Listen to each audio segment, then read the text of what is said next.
Hi friends, welcome to Sana recipes. இன்னைக்கு சனா ரெசிபீஸில் எள்ளு உருண்டை தான் செய்ய போகிறேன். வாங்க வீடியோக்குள்ளே போகலாம். மெஷரிங் கப்பில் 1 கப் எள்ளு எடுத்திருக்கேன். இந்த எள்ளை 3 or 4 டைம்ஸ் நல்லா வாஷ் பண்ணி அதை நல்லா காய வச்சு எடுத்து வச்சுருக்கேன். இப்போ இந்த எள்ளை தான் நான் யூஸ் பண்ண போகிறேன். இப்போ கடாய் நல்லா சூடாயிருச்சு. இப்போ 1 கப் எள்ளை ஆட் பண்ணிக்கலாம். ஸ்டவ்வை மீடியம் ஃப்ளேமில் வச்சுட்டு எள்ளை நல்லா வறுத்துக்கலாம். எள்ளு நல்லா படபடன்னு பொரிய ஆரம்பிச்சோன்னா ஸ்டவ் ஆஃப் பண்ணிடலாம். எள்ளு நல்லா பொரிய ஆரம்பிச்சிருச்சு. இப்போ ஸ்டவ் ஆஃப் பண்ணிடலாம்.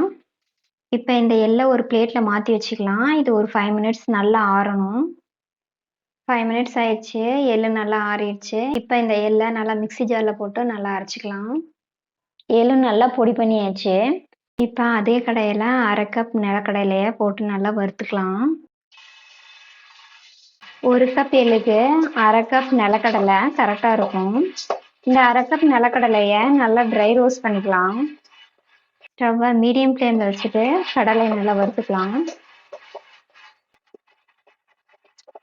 பாருங்கள், நிலக்கடலை நல்லா வறுபட்டுருச்சு. இப்போ ஸ்டவ் ஆஃப் பண்ணிடலாம். பாருங்கள், நிலக்கடலை ஒரு பிளேட்டில் மாற்றியாச்சு. இது ஒரு 5 மினிட்ஸ் நல்லா ஆறட்டும். ஆறின பிறகு இதோட தோலெல்லாம் இந்த மாதிரி ரிமூவ் பண்ணி எடுத்துடலாம். கடலையோட தோலெல்லாம் நல்லா ரிமூவ் பண்ணி எடுத்து வச்சுருக்கேன். இந்த கடலையும் நம்ம மிக்ஸி ஜாரில் போட்டு நல்லா அரைச்சி எடுத்துக்கலாம். கடலை நல்லா பொடி பண்ணியாச்சு. பொடி பண்ணி வச்சிருக்க எல்லாம் ஒரு பாத்திரத்தில் போட்டு வச்சுக்கலாம். பொடி பண்ணி வச்சிருக்க கடலையும் போட்டுக்கலாம். இதை நல்லா மிக்ஸ் பண்ணிக்கலாம்.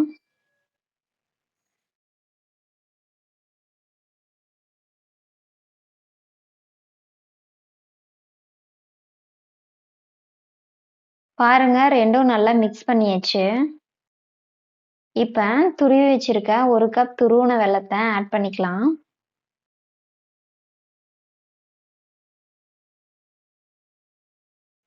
இப்போ இதை நல்லா மிக்ஸ் பண்ணிக்கலாம். இப்போ இதை நல்லா மிக்ஸ் பண்ணியாச்சு. இப்போ இதை மிக்ஸி ஜாரில் போட்டு நல்லா அரைச்சிக்கலாம். எள்ளு, கடலை, வெல்லம் எல்லாம் மிக்ஸ் பண்ணி வச்சுருந்தோம் இல்லையா, அதை நல்லா மிக்ஸி ஜாரில் போட்டு அரைச்சி எடுத்து வச்சுக்கலாம். இப்போ இதை சின்ன சின்ன உருண்டையாக பிடிச்சி வச்சுக்கலாம்.